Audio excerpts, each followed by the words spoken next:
Hi friends, मैं आकांक्षा शर्मा जी की with आकांक्षा में आपका स्वागत करती हूँ। महिला सुपरवाइजर प्रैक्टिस सेट का आज हम पार्ट 4 करने वाले हैं।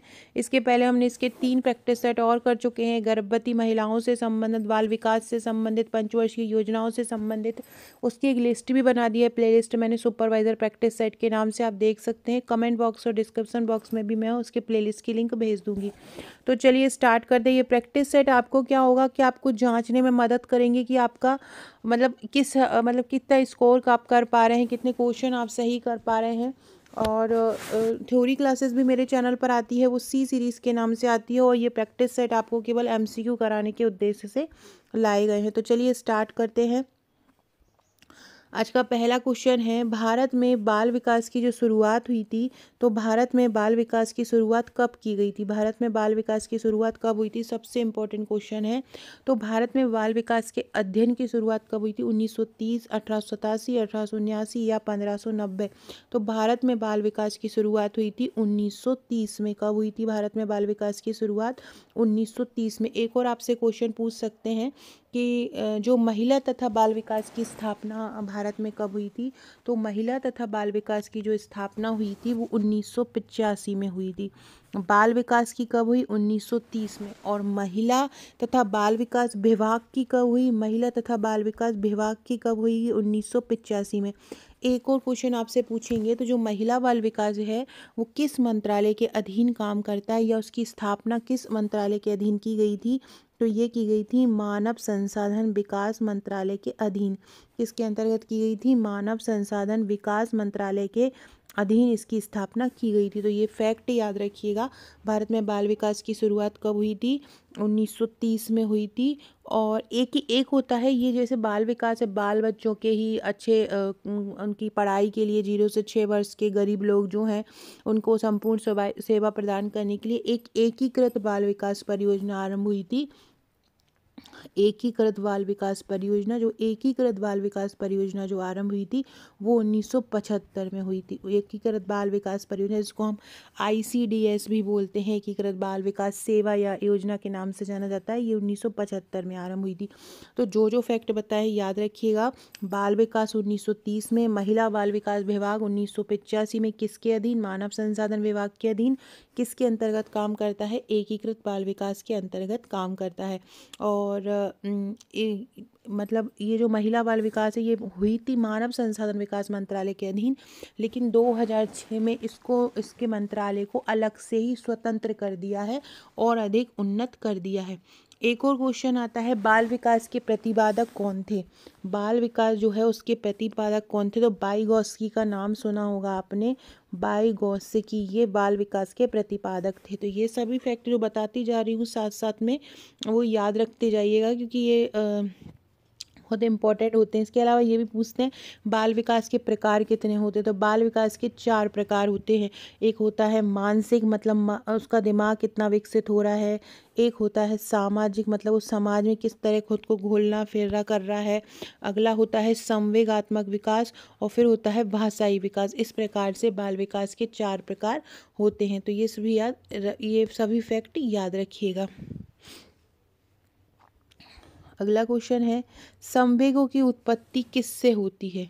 क्वेश्चन है कि जो संवेगों की उत्पत्ति होती है वो किससे होती है? संवेग जब उत्पन्न होते हैं बच्चे के शरीर में या व्यक्ति के शरीर में, किसी के भी शरीर में अगर संवेगों की उत्पत्ति होती है तो वो किसके द्वारा होती है?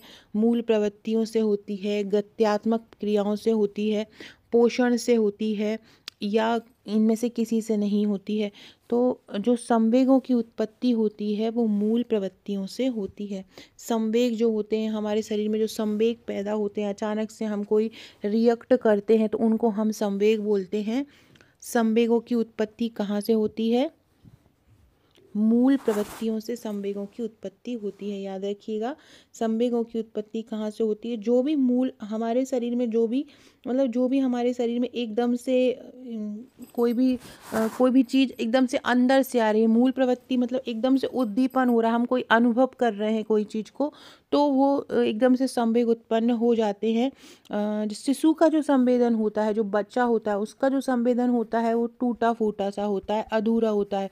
और जो प्रौढ़ की संवेदना होती है, जो एक 35+ व्यक्ति होता है वो विकृत जन्य होता है। तो याद रखिएगा, संवेग मतलब अंदर से जुड़े हुए हैं, भावनाओं से जुड़े हुए हैं, ऐसे फीलिंग्स जुड़ी हुई हैं, उनको हम संवेगात्मक अनुभव बोलते हैं।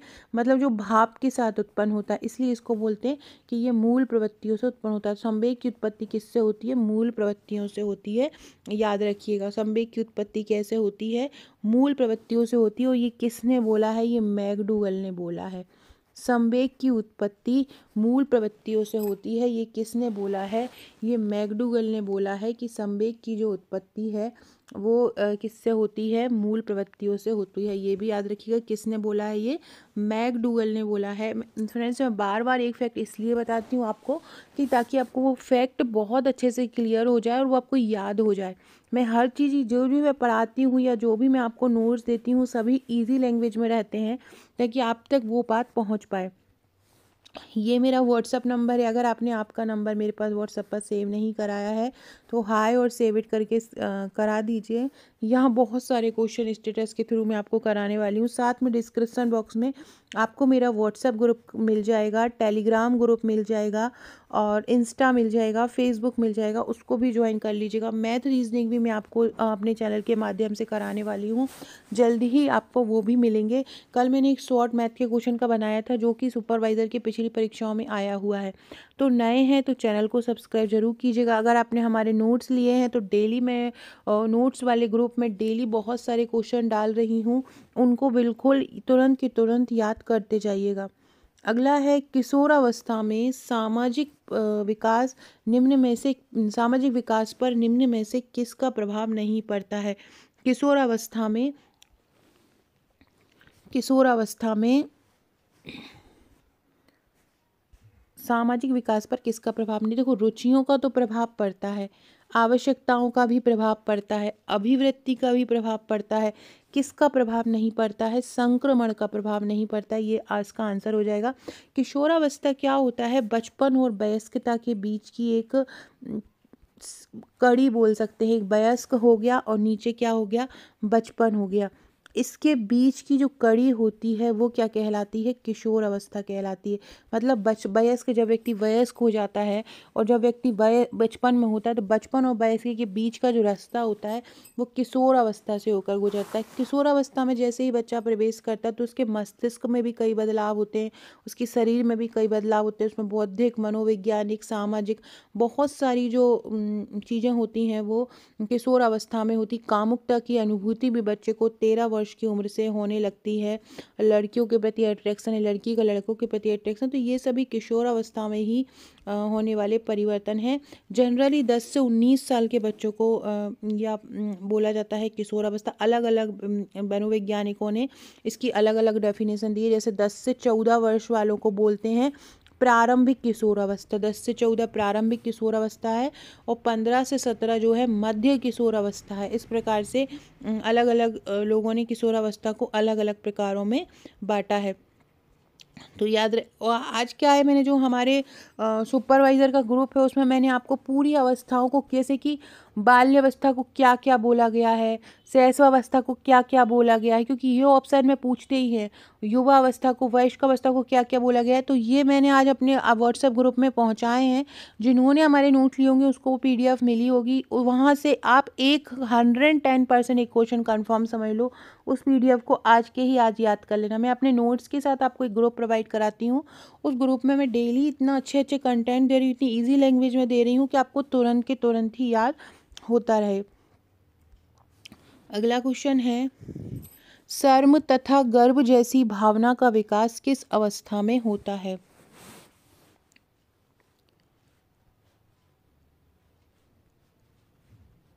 शैशवावस्था, वृद्धावस्था, कौन सी ऐसी अवस्था है जहाँ पर शर्म और गर्व जैसी भावनाओं का विकास होता है? शर्म भी आती है, गर्व भी होता है, तो वो माना जाता है बाल्यावस्था। बाल्यावस्था एक ऐसी अवस्था है जहाँ पे शर्म भी उत्पन्न होती है और एकदम से गर्व जैसी भावना भी आती है। तो देखो, जो अलग अलग विकास के अलग अलग चरण को माना है। शैशवावस्था किस अवस्था को माना जाता है? 0 से 18 माह के जो बच्चा होता है उसको शैशवावस्था माना जाता है। पूर्व बाल्यावस्था 2 से 3 वर्ष को मानी जाती है। पूर्व स्कूली अवस्था 3 से 5 वर्ष को मानी जाती है। स्कूल की आयु मानी जाती है 6 से 11। तो ये इस प्रकार की है। नॉर्मली जो बाल्यावस्था है, बेसिकली अगर बोला जाए तो 2 से जो 12 वर्ष की जो अवस्था है उसको बाल्यावस्था में बांटा, जिसको इसमें भी पूर्व बाल्यावस्था और उत्तर बाल्यावस्था में बांटा हुआ रहता है। शर्म और अहंकार जैसे जो लक्षण होते हैं वो आमतौर पर व्यक्ति का स्वयं का ध्यान केंद्रित करते हैं, जो उन्हें महसूस होता है। और ये जो ऐसी भावनाएं होती हैं जो स्वयं के अंदर से आती हैं, जैसे बोल रहे हैं संवेदना के ऊपर बात कर रहे थे, तो ये भावनाएं जो हो रही हैं अंदर से आती हैं। तो शर्म जैसी भावना या गर्व जैसी भावना का विकास किस अवस्था में होता है? बाल्यावस्था में होता है। शर्म और गर्व जैसी भावनाओं का मिलना, तो ये याद रखिएगा। एक और आपसे पूछेंगे कि 12 से 18 वर्ष की अवस्था क्या कहलाती है? किशोर अवस्था कहलाती है। 12 से 18 वर्ष की अवस्था क्या हो जाती है? किशोर अवस्था हो जाती है। 6 से 12 वर्ष की अवस्था क्या होती है? बाल्यावस्था होती है। ये याद रखिएगा। बता अलग अलग लोगों ने अलग अलग बातों की बोली गई है। इसके अलावा 0 से 2 वर्ष बोला गया है शैशवावस्था। 0 से 2 साल मतलब बच्चा जो पैदा हुआ और उससे 2 साल तक क्या कहलाता है? शैशवावस्था कहलाता है। मध्य अवस्था को 6 से 11 वर्ष की अवस्था को मध्य अवस्था कहते हैं। शर्म तथा गर्व जैसी भावना का विकास किस अवस्था में होता है? तो शर्म और गर्व जैसी भावना का विकास बाल्यावस्था में होता है। फ्रेंड्स, ये नंबर है, अपना नंबर ज़रूर सेव करा दीजिएगा मेरे पास ये नंबर पे। एक सेकेंड फ्रेंड्स, ये मेरे नोट्स हैं। जैसे कि आपको ये हमारे नोट्स के साथ ये एक प्रकार का प्रैक्टिस सेट मिलेगा। एमसीक्यू का है, 3000 प्लस एमसीक्यू हैं। इस प्रकार के नोट्स आपको हैंड रिटन हमारे नोट्स में दिए जाते हैं। बहुत ही इजी लैंग्वेज में ये प्रैक्टिस सेट है। बहुत ही इजी लैंग्वेज में इन नोट्स को कवर किया है। आप देख सकते हैं, पढ़ने में आसानी लगेगी। ऐसी महिला जिन्होंने बहुत समय से पढ़ाई छोड़ दी है या जो जॉब के कारण पढ़ाई नहीं कर पाती है, उनके लिए बहुत आसानी, क्योंकि खुद के जैसे नोट्स बने बनाए आपको रेडीमेड मिल रहे हैं। ये जैसे अंतर्राष्ट्रीय स्वास्थ्य अभिकरण है सरल भाषा में, ये इस प्रकार के वर्ड लाइनर आपको मिलेंगे। ये इस प्रकार के नोट्स मिलेंगे, पूरे सिद्धांत मिलेंगे एक साथ। ये बीमारियां, रोग है, तो ये सभी जो नोट्स हैं ये आपको हमारी 7 बुकलेट में मिलते हैं। 7 बुकलेट में आपको 5 बुकलेट ऐसी मिलती हैं जो थ्योरी की होती हैं। 5 बुकलेट ऐसी होती हैं जो थ्योरी की होती हैं। एक बुकलेट आपको ये एमसीक्यू की मिलती है और एक बुकलेट आपको वन लाइनर की मिलती है। ऐसे टोटल आपको 7 बुकलेट दी जाती हैं। 7 बुकलेट बहुत ही शानदार बुकलेट है, इजी लैंग्वेज में कवर है। इन बुकलेट के साथ हम आपको एक व्हाट्सएप का ग्रुप देते हैं। 7 बुकलेट आपके घर पर आती हैं और साथ में आपको तुरंत व्हाट्सएप ग्रुप से जोड़ लिया जाता है, जहां हम आपकी तैयारी स्टार्ट करवा देते हैं। रेगुलर क्वेश्चन दे रही हूं मैं, एक से एक क्वेश्चन छोटे छोटे टॉपिक बनाकर तैयार करवा रही हूं अपने ग्रुप में। बाकी ये नोट्स से आप घर में पढ़िए, ग्रुप से आप ऑनलाइन तैयारी कीजिए। हमारा चार्ज है नोट्स का केवल 1399 रुपये बेस प्लस इसमें कुरियर चार्ज अलग रहता है। इस 1399 में आपको ऑनलाइन नोट्स, ऑनलाइन भी आपको तैयारी हो रही है, ऑफलाइन आपको नोट्स भी मिल रहे हैं, वो भी इजी लैंग्वेज में हैंड रिटन नोट्स हैं। आप देख सकते हैं, नॉर्म पूरा हर कुछ ही नहीं भर दिया है, जहाँ जो इम्पोर्टेंट फैक्ट है वो हमने कवर किया है कि क्या होता है। हर अवस्थाओं को बहुत अच्छे से कवर किया। आईसीएमआर की रिपोर्ट है उसको बहुत अच्छे से कवर किया है। तो अगर आप हमारे ये नोट्स लेना चाहते हैं तो आप मुझे व्हाट्सअप कर सकते हैं 62601909 पर। जैसे ही आपका पेमेंट आता है हमारे पास 6 से 7 वर्किंग डेज में नोट्स आपके घर पे पहुंच जाते हैं। आप कहीं भी रहते हो, आपके आप यहाँ इसको मंगवा सकते हो, चाहे किसी गांव में रहते हो या आप आउट ऑफ एमपी रहते हो, कहीं पर भी आप इसको मंगवा सकते हो। आपको अपना एड्रेस पूरा भेजना है, मुझसे पेमेंट नंबर लेके पेमेंट करके स्क्रीनशॉट देना है। कैश ऑन डिलीवरी हमारे पास अवेलेबल नहीं है, क्योंकि हमारे पास ऐसा कोई ऑप्शन नहीं है कि हम कैश ऑन डिलीवरी करवा पाएँ, क्योंकि हमारे हैंड रिटन नोट्स रहते हैं। हम बाय कुरियर या बाय पोस्ट आपको नोट्स सेंड करते हैं। तो अगर आप हमारे ये नोट्स लेना चाहते हैं, अपनी तैयारी बेहतर कराना चाहते हैं, देखिए इस प्रकार से स्वास्थ्य संगठन कवर किए गए हैं। हमारे जितने भी वीडियो के प्रैक्टिस सेट रहेंगे वो सभी आपको पहुंचाए जाएंगे। ये पूरा जो लिखा हुआ है, ये वन लाइनर बुकलेट जो आपको हमारे नोट्स के साथ मिलती है, उसमें ये इस प्रकार के वन लाइनर भी दिए हुए हैं, ऑब्जेक्टिव भी दिए हुए हैं, इस प्रकार से थ्योरी भी दी हुई है। तो आपको अगर ये लेना है तो आप मुझे व्हाट्सअप कर दीजिए। इसमें हमारे पूरे वीडियोस के जो पीडीएफ हैं, अगर आप चाहते हैं कि ये भी आप घर बैठ के प्रैक्टिस करते रहें तो ये ग्रुप में आपको पहुंचा दिए जाते हैं। अगला क्वेश्चन है, किशोर अवस्था में चरित्र निर्माण किस अवस्था से संबंधित है? परंपराओं को धारण करने की अवस्था, आधारहीन आत्मचेतना अवस्था, आधार युक्त चेतना अवस्था या स्व केंद्रित अवस्था। किशोरावस्था में जो चरित्र निर्माण होता है वो किस अवस्था से संबंधित है? किशोर अवस्था में चरित्र निर्माण किस अवस्था में होता है? किशोर अवस्था में जो चरित्र निर्माण होता है ये आधारहीन आत्म चेतना अवस्था होती है। क्या होती है? आधारहीन आत्म चेतना अवस्था होती है, जिसमें किशोरावस्था के चरित्र निर्माण से जो संबंधित होती है। अगला है विकास किस अवस्था से शुरू होता है? बहुत ही इंपॉर्टेंट क्वेश्चन, कितने बार पूछा गया है। विकास किस अवस्था से शुरू होता है? बाल्यावस्था से, प्रसव पूर्व अवस्था से, शैशवावस्था से, पूर्व बाल्यावस्था। देखो, जब भी बच्चा जो होता है माँ के गर्भ में रहता है तभी से ही उसका विकास आरंभ हो जाता है। तो इसका आंसर क्या हो जाएगा? प्रसव पूर्व अवस्था। मतलब ये एक निरंतर प्रक्रिया होती है विकास, जो कि जन्म के पूर्व से ही आरंभ हो जाती है या प्रसव पूर्व अवस्था से आरंभ हो जाती है। विकास क्या होती है? निरंतर चलने वाली प्रक्रिया होती है। प्रसव पूर्व या जन्म पूर्व अवस्था में शिशु माँ के अंदर विकसित होता है और प्रसव पूर्व विकास के 3 अलग अलग चरणों से गुजरकर ये परिपक्वता पर पहुंचता है। याद रखिएगा, प्रसव पूर्व विकास में वो कितने चरणों से गुजरता है? तो प्रसव पूर्व विकास में जो बालक होता है वो 3 चरणों से होकर गुजरता है। विकास की जो प्रथम अवस्था है वो इंद्रिय गामक अवस्था या संवेदात्मक अवस्था कहलाती है, जो कि जन्म से 2 वर्ष तक होती है, जो कि पियाजे ने हमको बताया है। तो विकास कब से शुरू होता है? विकास हो जाता है जो प्रसव पूर्व अवस्था से ही शुरू हो जाता है। विकास की प्रमुख अवस्थाएं होती हैं, जैसे कि एक प्रसव पूर्व अवस्था हो गई है, दूसरी हो गई है शैशवावस्था, तीसरी हो गई है बाल्यावस्था, चौथी हो गई है किशोरावस्था, फिर प्रौढ़ावस्था, वृद्धावस्था। ये बाल विकास की प्रमुख अवस्थाएं होती हैं। नवजात जो कहलाएगा, 0 से 1 महीने का जो बच्चा है वो नवजात कहलाएगा। 0 से 1 महीने का बच्चा नवजात कहलाएगा। शिशु जो रहेगा वो 1 महीने से 1 वर्ष का रहेगा। नन्हा बच्चा 1 से 3 वर्ष कहलाता है। ये भी सभी फैक्ट बहुत इंपॉर्टेंट होते हैं, याद रखिएगा। आपसे पूछे जो 2 से 6 वर्ष की अवस्था है वो कौन सी कहलाएगी? वो प्रारंभिक बाल्यावस्था कहलाएगी। 2 से 6 वर्ष की क्या कहलाएगी? प्रारंभिक बाल व्यवस्था। तो याद रखिएगा ये सभी फैक्ट। विकास किस अवस्था से शुरू होता है? प्रसव पूर्व अवस्था से विकास शुरू हो जाता है। अगला क्वेश्चन है, विकास व्यक्ति में नवीन विशेषताएं। ये परिभाषाओं को मैं ट्रिक द्वारा करवा दूंगी, तो उससे आपको प्रॉब्लम नहीं होगी जब ट्रिक आपको मिल जाएगी। विकास व्यक्ति में नवीन विशेषताएं और योग्यताएं प्रस्फुटित करता है। प्रस्फुटित मतलब उत्पन्न करता है। यह कथन किसने दिया गया है? तो विकास व्यक्ति में नवीन आवश्यक विशेषताएं देता है हरलॉक, जेमटेवर, मैकडूगल या मुनरो। तो विकास व्यक्ति में नवीन विशेषताएं देता है ये हरलॉक ने बोला। किसने बोला है कि विकास व्यक्ति में नवीन विशेषताएं और योग्यताएं देता है? ये बोला है हरलॉक ने। किसने बोला? हरलॉक ने बोला।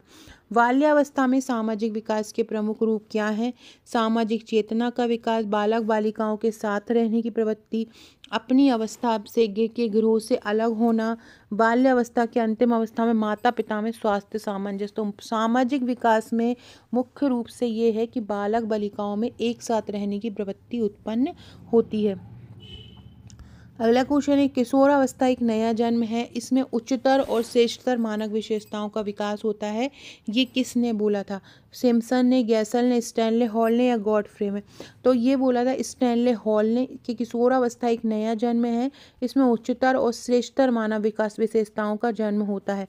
किसने बोला है? हॉल ने। याद रखनी ना, हॉल ने बोला है कि किशोरावस्था नया जन्म है। किसने बोला है? हॉल ने।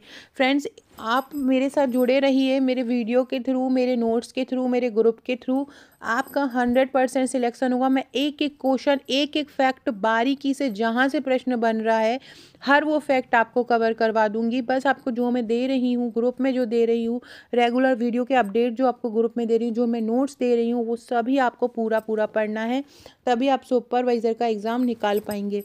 तो किशोरावस्था एक नया जन्म है, इसमें मानव विशेषताओं का जन्म किसने कहा है? स्टैनले हॉल ने कहा है। लॉरेंस कोहलवर्ग विकास के किस क्षेत्र के शोध के लिए जाने जाते हैं? लॉरेंस कोहलवर्ग जो है किसके लिए जाने जाते हैं? वो नैतिक शोध के लिए जाने जाते हैं। लॉरेंस किसके लिए जाने जाते हैं? तो लॉरेंस कोहलवर्ग जो जाने जाते हैं वो नैतिक शोध के लिए जाने जाते हैं। याद रखना, कोहल वर्ग किसके लिए जाने जाते हैं? नैतिक शोध के लिए। अगला है किशोरावस्था आदर्शों के निर्माण की अवस्था है या आदर्शों की अवस्था है, ये किसने बोला था? ये बोला था जीन पियाजे ने। जीन पियाजे ने बोला था किशोरावस्था आदर्शों की अवस्था है, साथ में सिद्धांतों के निर्माण की भी अवस्था है। किसने बोला था? ये जीन पियाजे ने बोला था। बालक के शारीरिक व क्रियात्मक विकास की जो दिशा होती है वो कैसे होती है? तो सबसे पहले सिर होता है, सिर से पैर बनता है और फिर शरीर के मध्य से छोर बनते हैं। सबसे पहले क्या बनता है? सिर, सिर से क्या बनता है? नीचे पैर बनता है, फिर शरीर के मध्य भाग बनते हैं, वो भी छोरों की ओर जाते हैं। तो सिर से पैर तथा शरीर के मध्य से छोरों की ओर इसका आंसर हो जाएगा। बालक का जो शारीरिक व क्रियात्मक विकास की दिशा कैसी होती है? सिर से पैर तथा शरीर के मध्य से छोरों की ओर होती है। अगला है मानसिक विकास का संबंध किससे नहीं है? शिक्षार्थी का वजन एवं ऊंचाई इससे तो नहीं है, तर्क एवं निर्णय से है, स्मृति के विकास से, अवबोध की क्षमता से।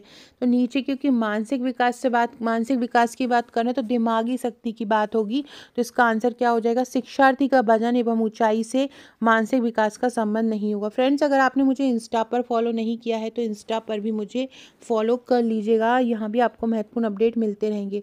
मैकडूगल के अनुसार मूल प्रवृत्ति जिज्ञासा से संबंधित वेग कौन सा है? भय, घृणा, आश्चर्य या भूख? तो मैकडूगल ने मूल प्रवृत्ति की परिभाषा दी थी। उन्होंने बताया जो जिज्ञासा से संबंधित वेग है। कौन सा ऐसा संवेग है जो जिज्ञासा पैदा करता है? तो आश्चर्य। जब भी बच्चे को किसी चीज को देखकर आश्चर्य होता है तो उसमें क्या होता है? जिज्ञासा, भक्ति जैसी भावनाएं उत्पन्न हो जाती हैं। अगला क्वेश्चन है मनुष्य के शरीर में हड्डियों की संख्या किस अवस्था में सबसे कम होती है? देखो, बाल्यावस्था में तो सबसे ज़्यादा होती है, शैशवावस्था में भी ठीक ठाक होती है, किशोरावस्था में भी। प्रौढ़ावस्था आते आते मतलब 35 के बाद जो होती है हड्डियों की संख्या होती है कम हो जाती है। तो इसका आंसर क्या हो जाएगा? प्रौढ़ावस्था हो जाएगा। मनुष्य के शरीर में हड्डियों की संख्या किस अवस्था में कम हो जाती है? तो मनुष्य के शरीर में हड्डियों की जो संख्या है वो प्रौढ़ अवस्था में खत्म हो जाती है या प्रौढ़ अवस्था में कम हो जाती है। याद रखिएगा, जो हड्डियों की संख्या है वो कब कम हो जाती है? प्रौढ़ अवस्था में। सो फ्रेंड्स, ये था हमारा आज का वीडियो। ऐसा पसंद आया होगा, पसंद आया हो तो लाइक शेयर सब्सक्राइब जरूर कीजिएगा। Okay friends, thank you.